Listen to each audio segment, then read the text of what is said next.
Sorry, my desk isn't pretty, but I'm actually sitting at my work desk, and the right-hand pile tends to be the stuff I'm trying to actually process. Sometimes the stuff I'm trying to read, because that's what we do. I don't have any cute, Star Wars toys or anything to lay around. Okay. Yeah, you get a nice view of my PlayStation. Oh, yeah. Somewhere in my house there's an old PlayStation and an old Xbox. Hopefully this year I'll get a new TV, and then I'll get a new Xbox, and I'll probably sprain my wrists again.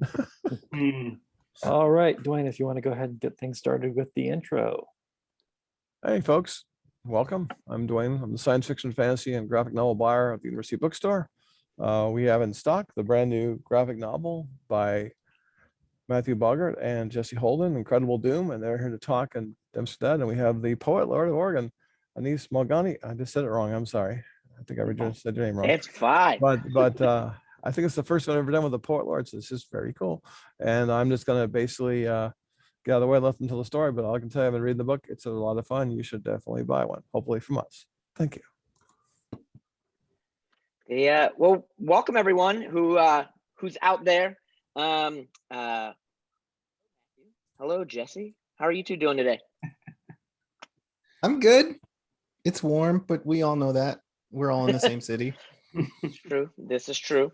The so excited that you guys asked me to come and talk with y'all today regarding Incredible Doom, which is awesome and something that I'm very excited to get to share this time with you today, since it's been wonderful to get to watch the progression of it from an idea to the mini comics that y'all were putting out to this beautiful book that's now out. So it's just been super exciting to watch that trajectory and get to experience it, and so to get to chat with y'all about that.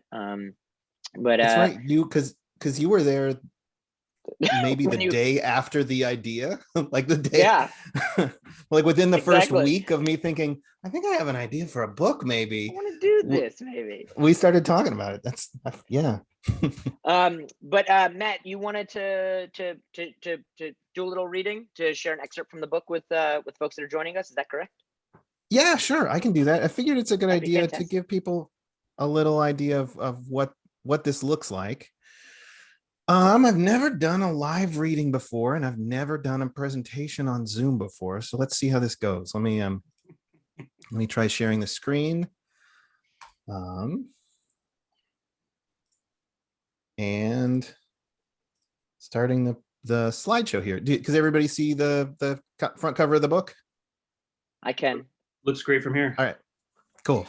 So this is the cover. This is Cory Doctorow said a really nice thing about it. He said incredibly strong and not a little disturbing. He's not only a great YA author, but a huge digital rights activist and one of the early sort of popular bloggers. And then this is the hidden cover. That is, if you take the dust jacket off of the hardback edition, you get this cover, which isn't obvious when you look at it online. So I always like to clue people into that. But then I thought I'd give a little bit of context about the bit that I'm going to read. This is a bit from chapter 3. And each chapter of the book focuses on a different point of view character. And this chapter is from the perspective of a young boy named Samir. And it relates to chapter 1, which is the story of this young girl named Allison, who we see here. In chapter 1, just briefly, we find out that Allison is under the thumb of her incredibly emotionally abusive stage magician father. And she feels trapped in her house until the day that dad brings home the family's first computer. And she discovers you can talk to people over the computer, believe it or not. And this opens up a whole new world to her. And she meets this boy named Samir, and they hit it off, and they decide to get together and meet each other in real life against her dad's wishes. And that's where this chapter starts off. She's come over to Samir's house. They've both skipped school in order to hide out in Samir's house and get to spend the whole day together. And just to butt in real quick, I'm not sure if we've made it totally clear, but the whole thing is set in the very early 90s. So this is all very novel to these kids to be able to discover this new world here. Yes. That's a great point. So this is the general pitch for the book is it's about a bunch of teenagers in the 90s sort of making disastrous decisions over the early internet.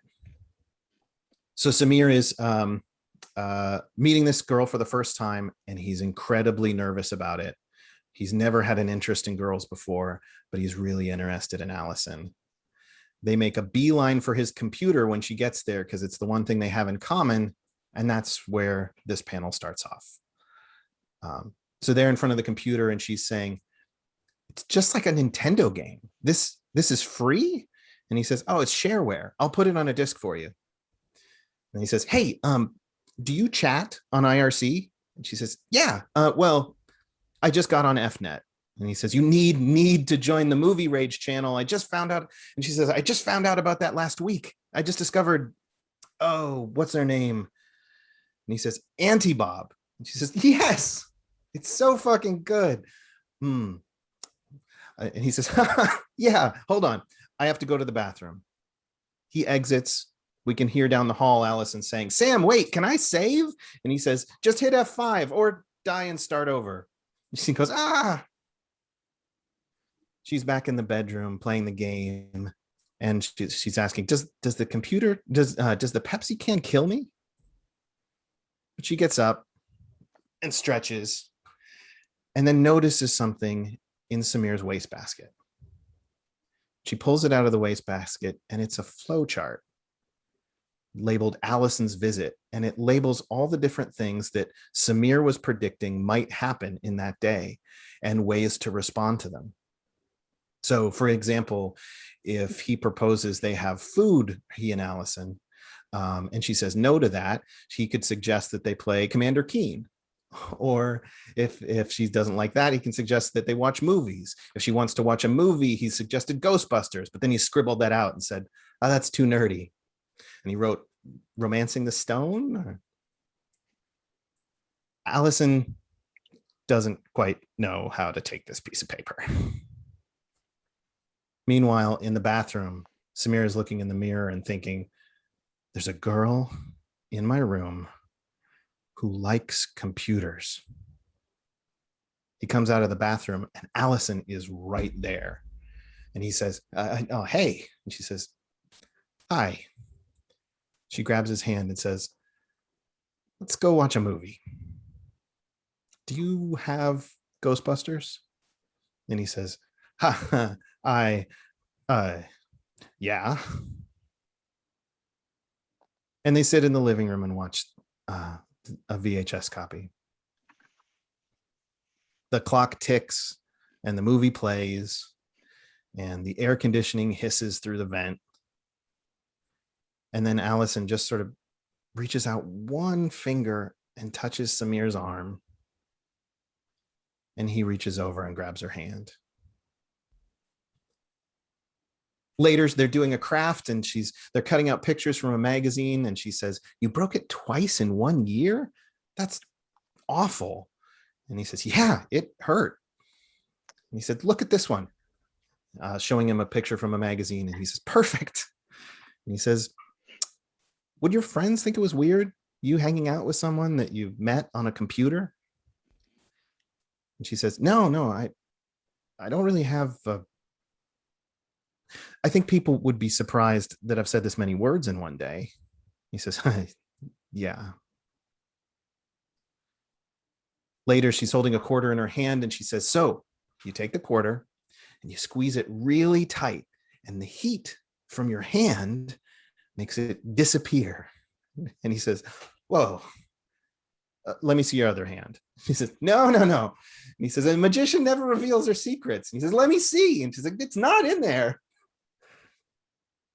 Later, they're in the backyard and they're eating chicken nuggets that Allison brought over because she knew Samir liked them. And they're talking, and he's saying, "You know what I mean? I know what you mean. When I was little, I got so mad at my dad. I decided to run away to Alaska and become a fisherman. I made it all the way to the end of the block." Allison says, I could never make it to all the way to Alaska, but I did try to dig my way to China in the backyard. Samir says, did you make it? And she says, China is really far down there. Says, I wonder how far we would have gotten had we had cars. And there's an awkward silence. And then Allison says, I kind of know the answer to that.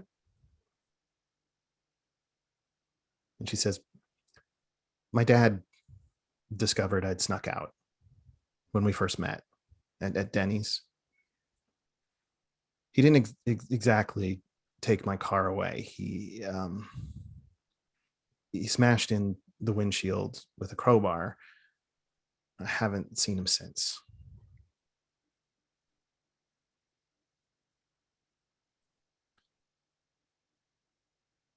He says, that's really bad. And she shrugs. And then says, time for me to go. And they get up and hold hands and slowly start walking through Samir's house in silence. And they get to the front door and Samir thinks, does she want me to kiss her? She says, I don't know when the next time, I don't know if I'll ever. And they stand in silence and look at each other's hands. And then he kisses her. And she lets out a big grin and kisses him back. And then she runs off into the late afternoon and says, thanks for having me. And he turns on the computer and the fan starts off with a whir, and he turns on the monitor and the monitor starts up with a brown, and he composes a message and he says, dear Allison, you just left. I wish you were still here. But that's the section of the book that I thought I'd share today. Thanks for watching me try to do that for the first time in my life. That was great, Matt. I love watching you do your reading. It's awesome. It was great. The one of the things that I like about it is like I think it helps in highlighting one of the things that I've always thought you've done really well with your storytelling in comics, which is just like the pacing of a story and allowing it to have like just like a lovely mix, I think, of time and space, whether it's something that is expanding very quickly or whether it's expanding very, very slowly, and like moments are getting like shrunk down, and just like these lovely beats, which I don't want to jump into too much of talking about that just yet. I want to get to that. I see that there's a question in the Q&A, and Chris, I will get to your question in a little bit. I wanted to jump off with a few questions to Matt and Jesse before. The first being like, would love y'all to talk a bit about just kind of like the jumping off of making this book and sharing that with folks. Partially just because that's something that I'm always just interested in, like where does the story come from and how does it end up taking the shape it takes? But also particularly with this book, since there's an aspect, like I remember when Matt, you first started talking about this story, like one of the things that to my recollection was the impetus for it was that you really wanted to do a serialized story. You really wanted to do something that was sectioned off in these basically beats, these different chapters.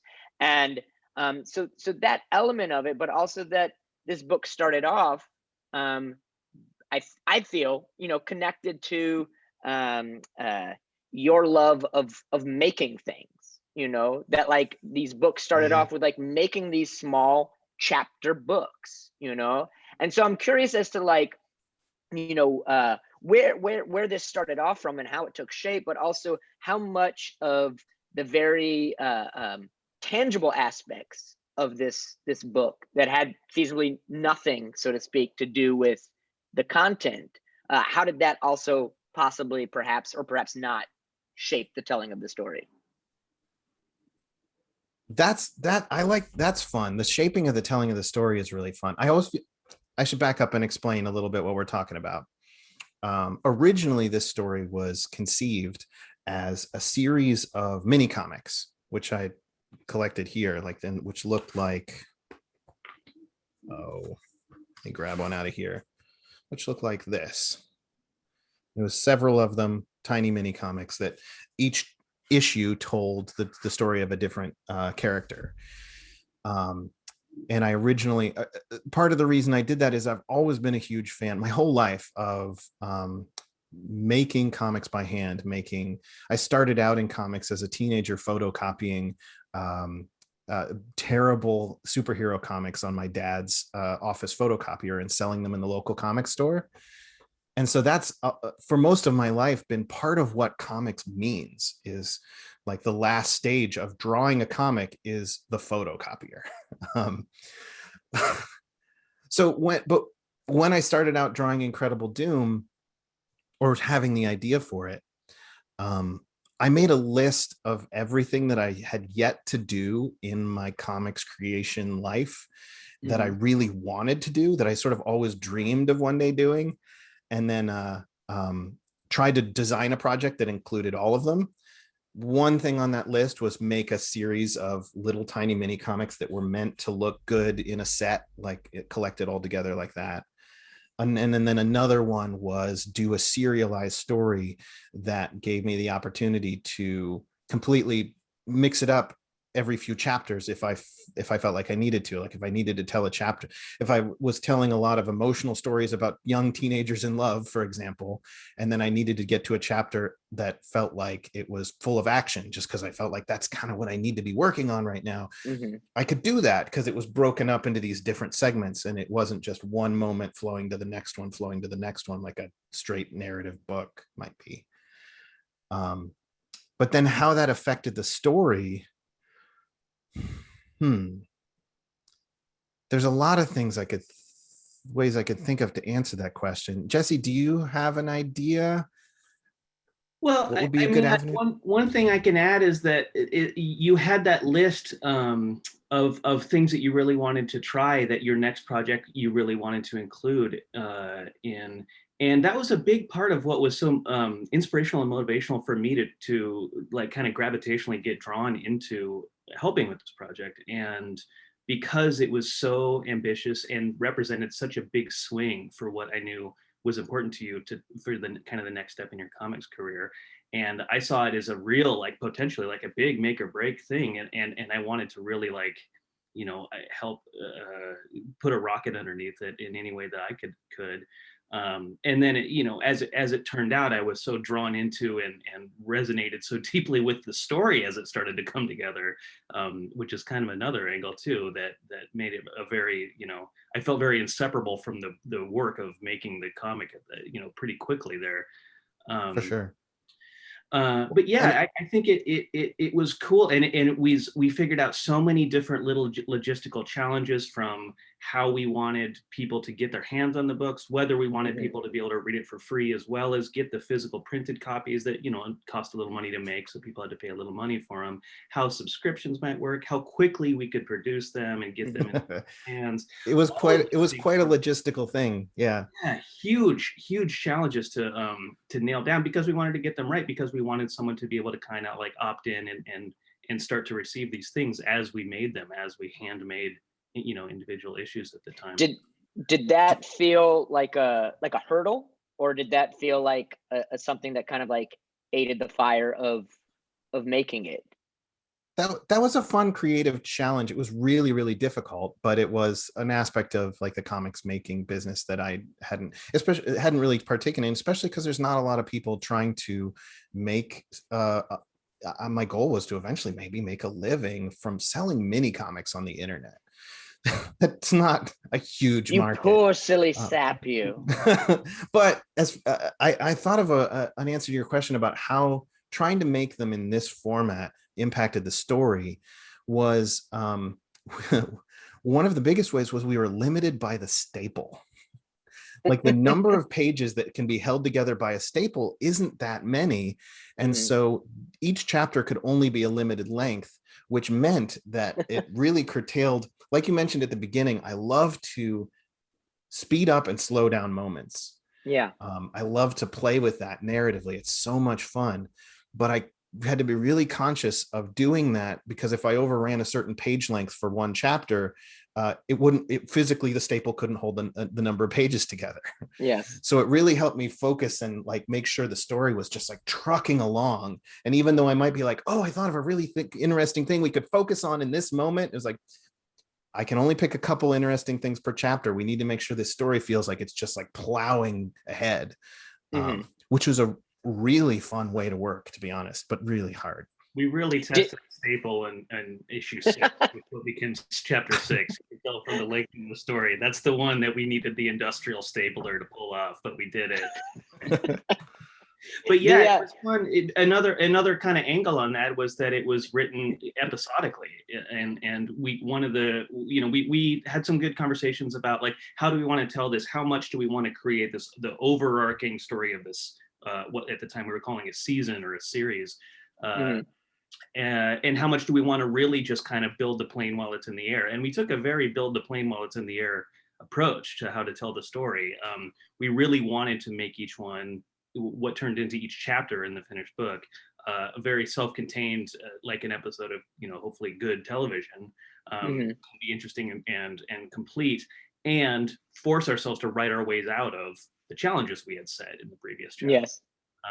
Because it's really fun to set yourself up for disaster at the end of a chapter without any way of knowing for sure what you're going to do to get out of it. With the book then being redone in book form, did y'all find moments? I mean, like I know, Matt, that we had talked previously about aspects, and you've shared that like online, aspects of pages or panels and just like things being redone. But like story wise, was there anything that had to be scrapped because of how strong a staple is, that with being able to kind of like have it all together in one solid spined book, that y'all were able to revisit and be like, oh, well, let's maybe add this in or tell this in a different way that before we weren't able to? There's stuff in there for sure that not only we'd redraw a whole bunch of it, because the mini comics took like 4 years to do, and by the end of those 4 years I could draw things better than I could before. But also there were aspects like our printer limited us to not being able to do double page spreads on the mini comics. It just doesn't work out for technical reasons. And so we got to go through the book and say, like, are there any moments that we really want to hit the reader hard with a double page spread?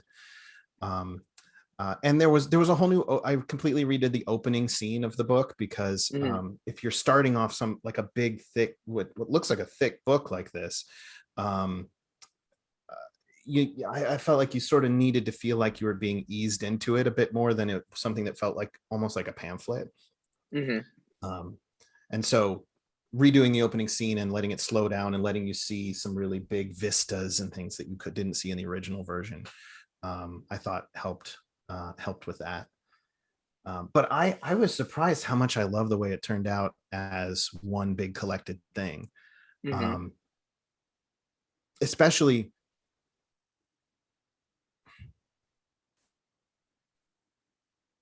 one of the things that we were trying to be mindful of when we were doing the mini comics is we didn't know how much, like, would the reader have every issue? Would someone find issue 4 in a comic shop and pick it up? And then do we want them to be able to understand what's going on? So we tried to ride this balance of what's pulling on things from issues in the past and what's something that feels self-contained.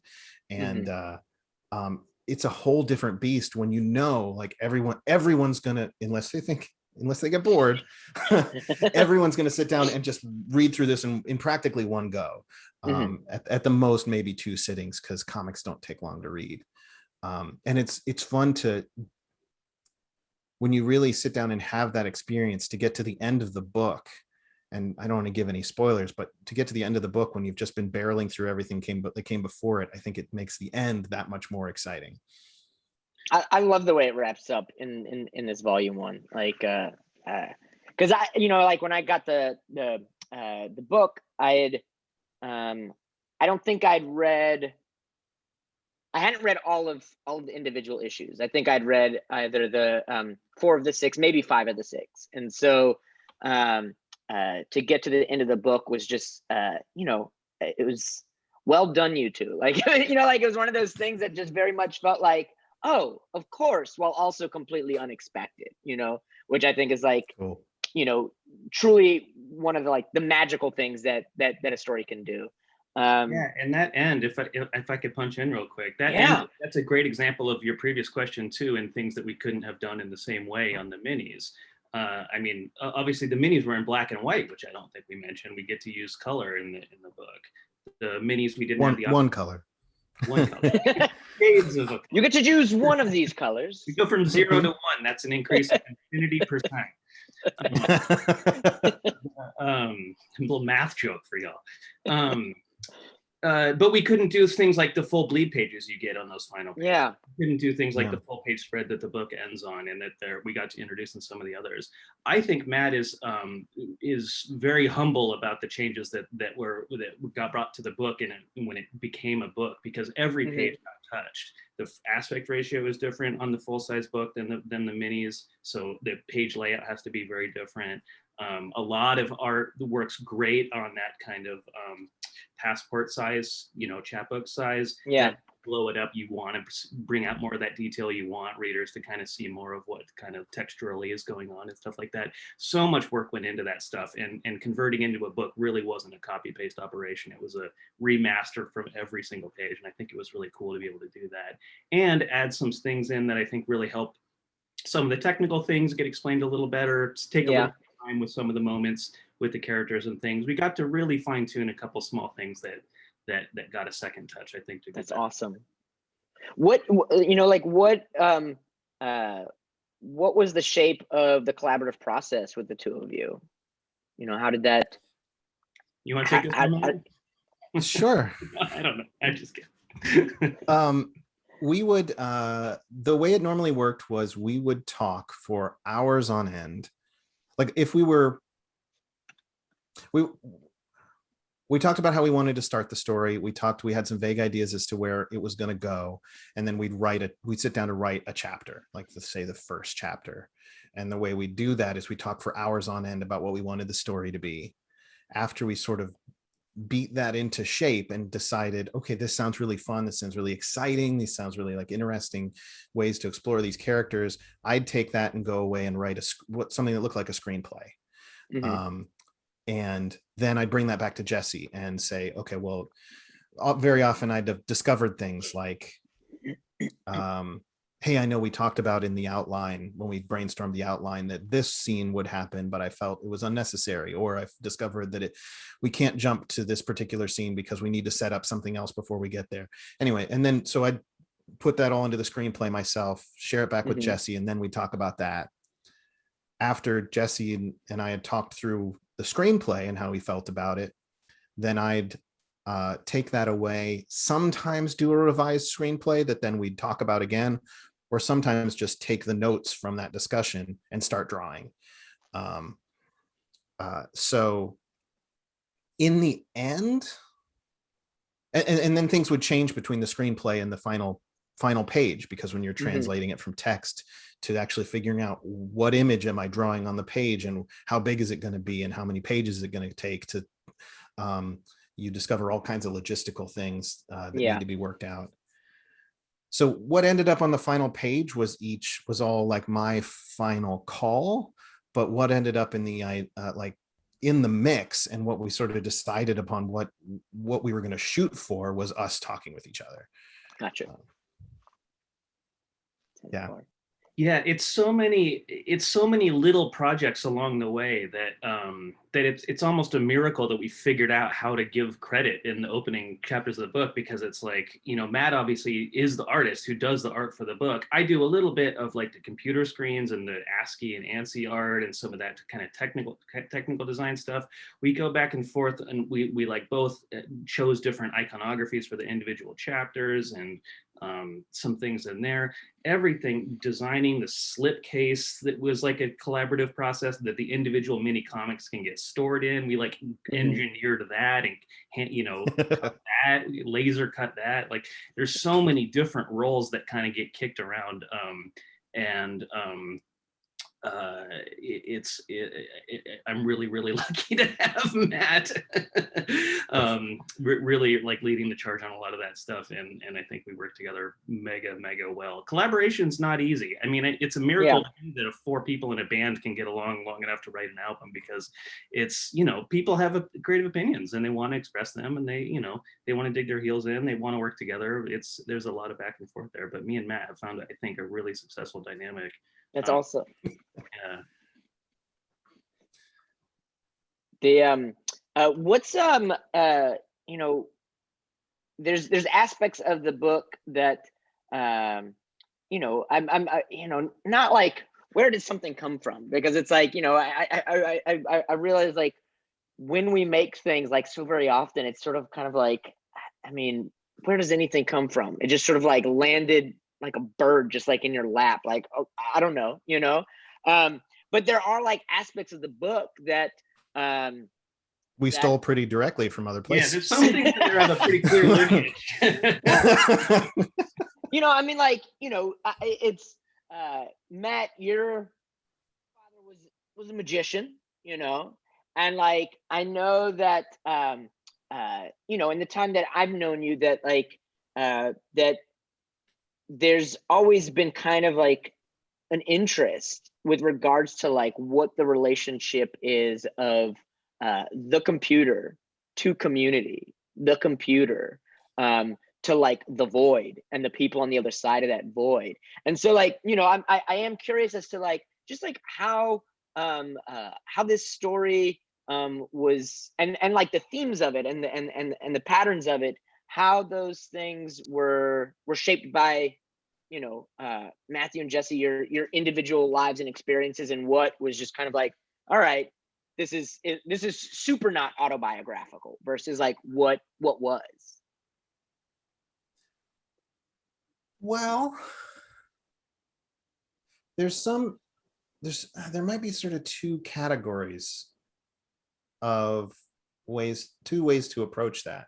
Mm-hmm. There's the big overarching stuff, like when we're talking about the themes we decided on versus the themes that sort of just evolved naturally out of trying to make something, and then you discover, oh, it seems like we're interested in this. We had no idea until we wrote it. But the themes we decided on, and then there's the other category of just like, what can we do to make these characters feel more rich, like, and more interesting? And that's sort of a separate, or at least we've thought about that in sort of a separate way. So like, for example, with you mentioned my dad was a magician, and he, I early on in the conversation just said, hey, you know, this is a part of my personal life that I don't think a lot of people know how this works. Like, I think I remember telling Jesse, like, I don't think a lot of people know that going to a meeting of magicians is a lot more like going to an AA meeting than it is going to like the Wizarding World of Harry Potter. It's like I went to magician meetings on the top floor of a bank that's just a conference room with some sugar packets and a coffee maker. And it's like, this is not a world that I realized when I was an adult. It was like, oh, I'm one of the few people that knows this, you know. I was like, that's interesting, and I should work that into this comic. Yes. Whereas there's other stuff like realizing that I wasn't big into computers when I was a kid, but I used them and I played with them a little. But I was aware that there were some kids out there that felt like they had like a secret, and they were members like some weird secret club. And in retrospect, they were on the computer together.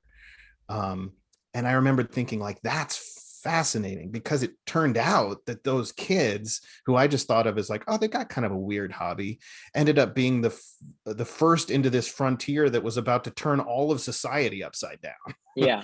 you know, and I had no idea at the time. I was just like, it's like they like model airplanes. They just have a weird hobby, and that's cool. You know, good for them. But that was like a theme that I wanted to like go into this book with. And that's like when I met Jesse, and he was telling me stories that his personal life was much more involved in that scene. And I was like, this is all fascinating. And I like, tell me more, tell me everything. Let's talk about it for what has turned into years. That's a very different thing than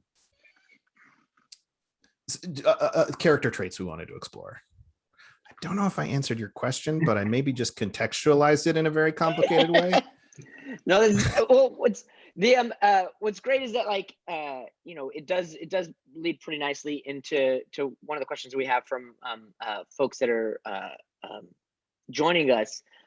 Chris Higgins says, I love the book. I'm curious, how did you think about representation when writing the characters for this story? You know, so if you want to speak a bit more about like the characters themselves and how that came about. Sure. One of the things I was aware of from the start, and Jesse was right on board with as soon as he came on board, was, well, first, for me personally, I was aware my own personal story about the early days of the internet is pretty boring. I dabbled with computers. I was if anything, I was a straight white nerd, and that story's been told to death, even at the time. And so I knew right away that if I was going to like try to tackle this project, I'd need to find stories that were more interesting than mine as sources of inspiration, and otherwise it's not going to be an engaging book to read. And so I started the process of trying to figure out if this was something I wanted to pursue by reaching out to as many people as I could think of to just say, hey, can I talk to you about your experience on the early internet? And I talked to queer folks and trans folks and men and women and people from all different backgrounds. And that was when it got really exciting and inspiring. Like that, the stories that they would tell me about like finding their people, finding the other people like them in a time in which they had no idea anyone else like them existed, or no one else was coming to the world from their perspective, from a similar perspective as theirs. They would talk about that, and it would be like I'd leave these discussions being like, oh my God, I need to draw a comic book. Holy cow, this is wonderful. Like, it's so interesting and dramatic and emotional.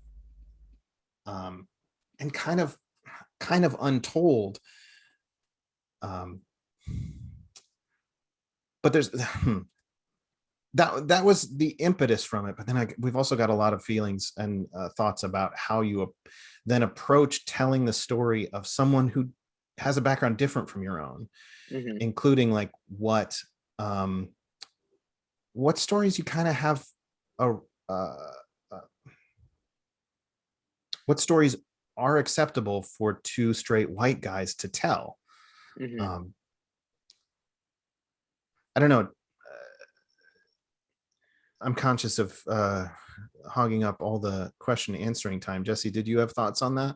I think it's really exciting to play in this space, in how we tell the story and how we assemble this cast of characters. And for me, it was never a question, because we're telling a story about finding your people on kind of two levels. One is, you know, kind of the weirdos, the outcasts, the rejects of kind of the social scene in a small town, kind of banding together and creating their own kind of community and family in a way that maybe their families or their communities hadn't been there for them in that way. And that's represented by, you know, a kind of a scene that comes to be in the book, and a scene that I really, really recognize and that I really, really want to bring a lot of truth to, in that it was the least homogeneous scene in the small town. It was the town that was all the odds and ends, all the puzzle pieces that didn't fit into the puzzle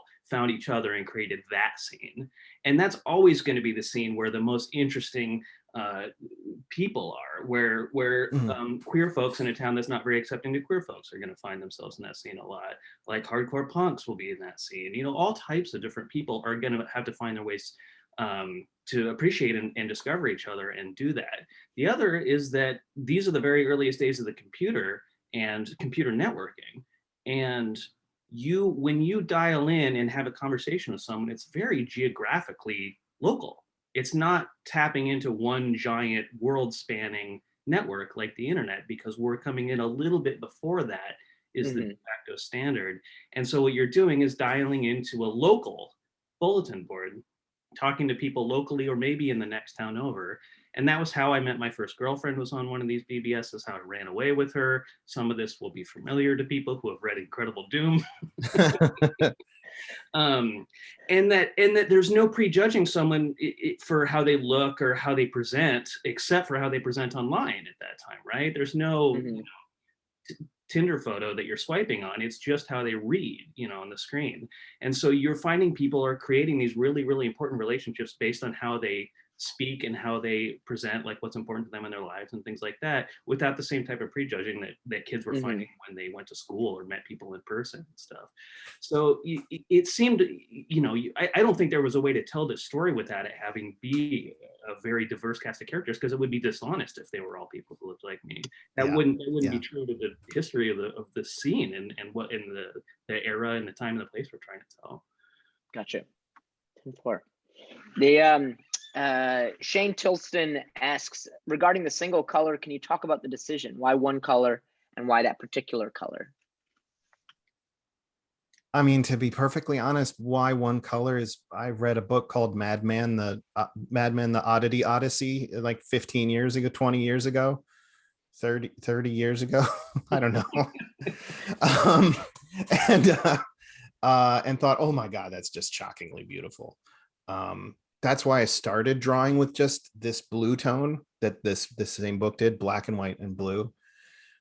But as I did it for several years, I've toyed with using other colors, and bizarrely it's a really difficult proposition. And I sound like such like a hoity-toity artist, like no other color is good enough for me, but that's not what I mean. Using a sort of light blue color in the art, as opposed to like I tried an orange, I tried a pink, works both as a shadow, because for boring technical reasons, the sun's rays are yellow, and the cast shadow means shadows are normally bluer in tint than normal, that boring stuff you learned in art school. So it works as a shadow if you use this blue tone as a shadow, but it also can work to read as blue. So things like Allison wears a jacket in the comic at one point that's usually I use the blue tone with this gray tone, and I think it reads like a blue jacket. Whereas other shades like pink or orange or warmer colors, you could use them.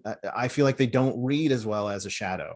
So that's a really technical reason that maybe not even artists will find interesting, but that's why it was inspired by Mad Men. And then I guess a part of it was, at one point it was much cheaper to print in two colors than it was to print in full color. It's kind of less true these days, but that used to be the case. So all that put together made me really, really comfortable just using that one tone. And it's rich. And also the final thing is limitations, like just using one tone in gray, make it a lot easier.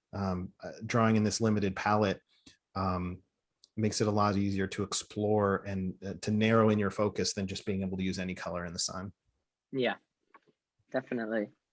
We have another question from Taisha Snow, who asks, I love your representation of teens.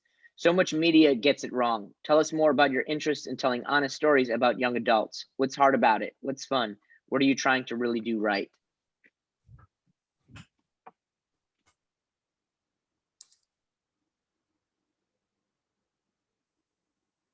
One of the things that's the most fun is most people's teenage years, not everyone, but most people's teenage years are really tough and really traumatic. Even folks that seemingly have all the advantages, it's just a really difficult time. And that's great for drama. That's great for telling stories.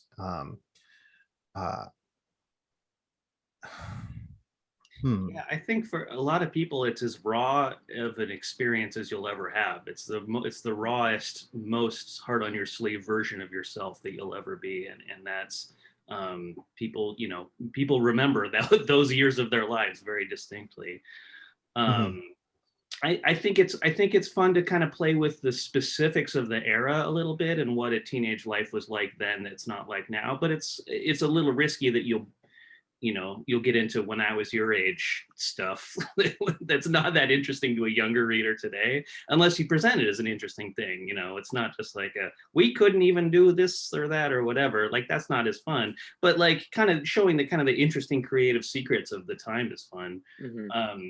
I think when telling and to kind of answer, it's a great question, Taisha. To kind of answer the last part of the question, to me, the big challenge that I always want to keep front of mind in telling any character story, and I think it's as much true for a young character as any, is that no young character thinks they're the bad guy in the story. And so you want to present characters that are at odds with each other, have conflicting interests, have there is challenge and drama and difficulty in that way, but not because one of them is the hero and one of them is the villain. You want to really kind of show everybody is struggling, especially as a teen. This is one of the things that, the benefit of hindsight, you can start to see, like, in some situations I was probably the bad guy. I was the bully without realizing it and things like that. And I always am advocating for ways to kind of surface that three-dimensionality in characters and the dynamics, because high school is a very rough petri dish for kids, and I think presenting it as that is the best you can do to kind of be true to that. Well, I think also, Jesse, you mentioned how, like, everybody's got their struggle, and I think, like, when creating work that is for younger folks or of younger folks, or characters that are of certain ages, just like I think, like, in actuality, in actual life, the ways in which we make efforts and spend energy to acknowledge the validity of, like, everybody's experience, whether they are 40 something, whether they are 12, whether they are 65, whether they are 14 or 8, that, like, all of us have been at these different parts in our lives, and all of them are met with, like, a varying spectrum of joys and challenges. And then within, like, the context of that, like, those different joys and challenges that we all feel at different ages are also then larger or smaller compared to our peers. But they, regardless of their size, regardless of the size of, like, our troubles, when we were all 15, like, comparatively, regardless of that comparative size, all of it is of great importance to whoever it is that's holding it, and so it's like, I think, like, which I think Incredible Doom does really well, of like, seeking to recognize that, like, a character's small struggle is just as important to them as, like, another character's seemingly larger struggle, because I think, like, so many of the things that we experience when we're young, even the things that are, like, in the scheme of things, like, when we look back, like, oh, that was such a huge thing, even though it was completely irrelevant to the rest of my life, but in that moment, it was of great importance. And because of that, it is of great importance. And so I think, like, taking the time, as Incredible Doom does, to, like, acknowledge that and hold that sacred, is how that connection gets made, I think. In ways that you can provide context to each other's struggles and cast a light on them, and recontextualize them. One of the moments that I'm really proud of that we landed on in the section that Matt read earlier is when Allison confesses, kind of entrusts a piece of information about her dad, a violent outburst that her dad had. And Samir he puts his kind of foot in the door and says like, wait, we're not just going to blow past that. That's really bad. Do you do you realize how bad that is? Because she doesn't necessarily. This is normal. This is standard operating procedure. This is how her whole life has been. And he is I think that it's a really pivotal moment for her to hear that for probably the first time. Someone saying like, that's not only bad, that's not normal. And moments like that. And not okay. Yeah. Yeah. And not okay. Yeah. The I've a couple more questions that I have, but if folks have questions, like we still have like 2 minutes or so. So if there's something you're curious about, please feel free to drop something into the Q&A box. Just share your early 90s usernames. That's cool too. True. I'm curious as to like, are there any Easter eggs scattered through the book? Any secret things that readers may be aware of or may be unaware of that they might have fun seeking to come across? Oh, I should have taken some screenshots so I could present them. There's so much stuff we wedged into this. So one of the things that we thought about from the very beginning of this book was we wanted to make sure anybody could enjoy it and get emotionally involved with it. That's the absolute top priority. Regardless whether you're 9 years old or 50 years old, whether you lived through this or whether this just seems like a totally different world to you. We wanted you to be like, this is a great book. I can't wait to see what happens to the characters. But at the same time, if you did live through this stuff or lived through any, the early 2000s or what have you, and you're familiar with that, we wanted things to, as many times as possible, to make things that would just take you back in an instant and just be like, oh God, I haven't thought about this in forever. Oh, I remember this so clearly. And that's, gosh, I am a little unprepared. That goes from everything from making sure the computer programs that are shown in here are just as meticulously accurate as humanly possible. Like to the point, we had someone come up to us at a convention once, and they were saying, hey, I lived through this time. I flipped through your book, and this really takes me back, and it's so good to see this email program that I haven't seen in decades. And they're like, you used the wrong font though. And I was like, yes, if that's the level at which they have to go down to find a fault, I'm like, this is so perfect. Like, thank you. That's the best critique we could receive. Plus it depends on the terminal you're using. So no, I mean, it's true. That was a rabbit hole. I mean, in the case of those computer screens, like I literally went to the point where I was like, okay, what year is this set in? What version of this software would be out at this time? I can find a screenshot of one version after that, but not that version. So I'm going to read the entire changelog between those two versions to make sure I don't reproduce something that wouldn't have been in that program yet for another 6 months. I mean, that's my mental problem, that's not anyone else's problem, but it was important to me to get that right. Yeah. And as much as Matt would allow me to fret over such things, I really but there's other things too, like you were saying. I mean, there's references for Star Trek fans. There's references for folks who were on lesbian mailing lists, and well, in book 2 at least, there's the references for folks who were on in jokes for people who were on lesbian mailing lists in the 90s. Like, it goes on and on. As much as there's even a secret code. Should we talk? Yeah, I'm going to talk about that here. This is something that we sort of purposefully don't talk about too much because we like the idea that it's not everywhere, but and someone's going to have to dig a little to unearth it potentially. Yeah.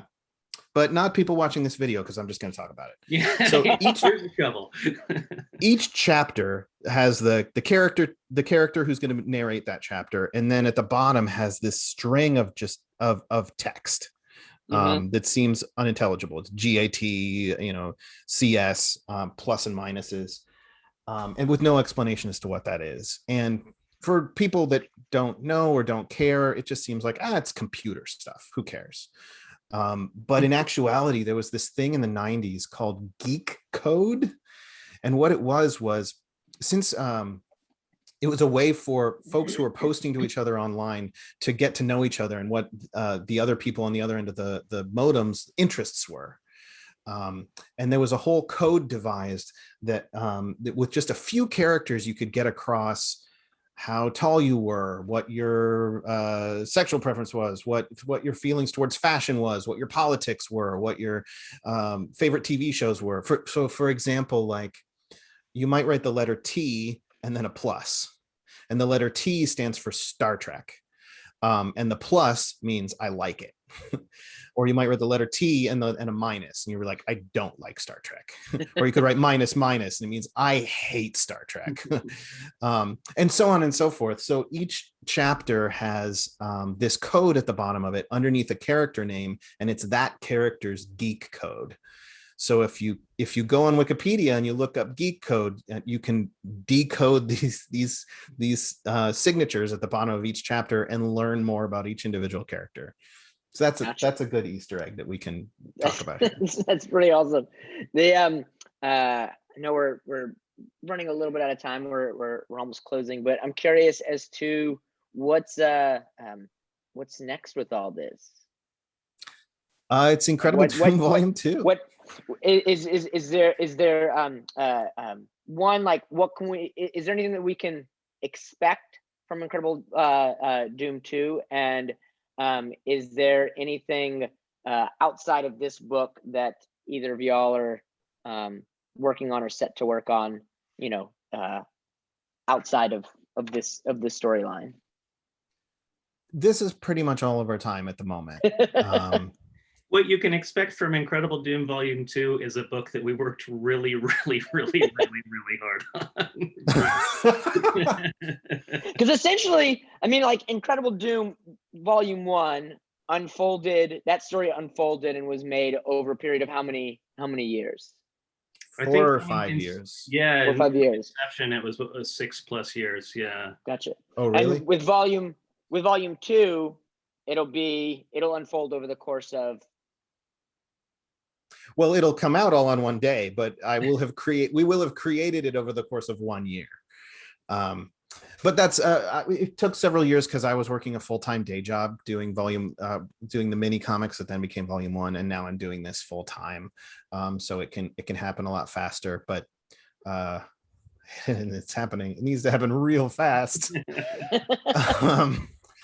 But yeah, as far as, I don't know, is there anything that we can talk about of what to expect for Volume 2? I think the stakes go ahead. get pretty high. Yeah. The characters, there's a lot of stuff that is set up in Volume 1 that you can sort of tell, like, this isn't, I can't see how this could possibly hold long term. Mm-hmm. And it becomes a problem. I think it gets really exciting. I think it's really it gets really personal, and there's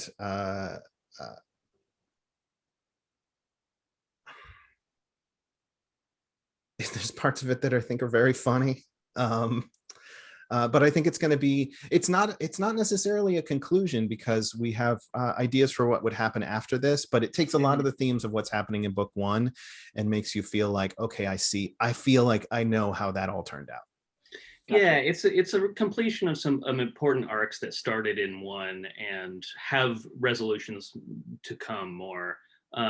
Anyone who's read Volume 1 would be interested to know it picks up very close in time and place to where book 1 ends. It doesn't leap forward 10 years or anything like that. Gotcha. It kind of picks the thread right back up from where we closed book 1. Sweet. I know I'm super pumped for it. We're right at the close. Just right quick. Shane Tilson is asking again, has a second question. They had to miss a bit of the middle of the meeting for a quick work call. Is the recording going to be made available to the public? Yeah, awesome, fantastic. Yeah. Dwayne can take that one. Yeah, I'm not the tech guy, but I tell you that generally sometime within a few days or a week, it'll be up on our YouTube channel. So you can just go to our website and scroll around, or you can just go look on the event page and it'll find the YouTube thing on there and it'll be up there and we'll look forward to seeing it. Awesome. Thank you all for coming and participating. I had a blast. I hope that we'll get to meet in person, maybe at Emerald City, at one of these cons in the future. Matthew and Jesse and Anise, it was wonderful to listen to you talk. You handled a great conversation. And everyone has read the book. You should go read the book. I'm really enjoying it. I'm waiting to see if I get surprised at the end tonight. Thank you very much, everybody. Thanks for having us. Thanks, everyone. Thanks, Anise. Thank you, guys.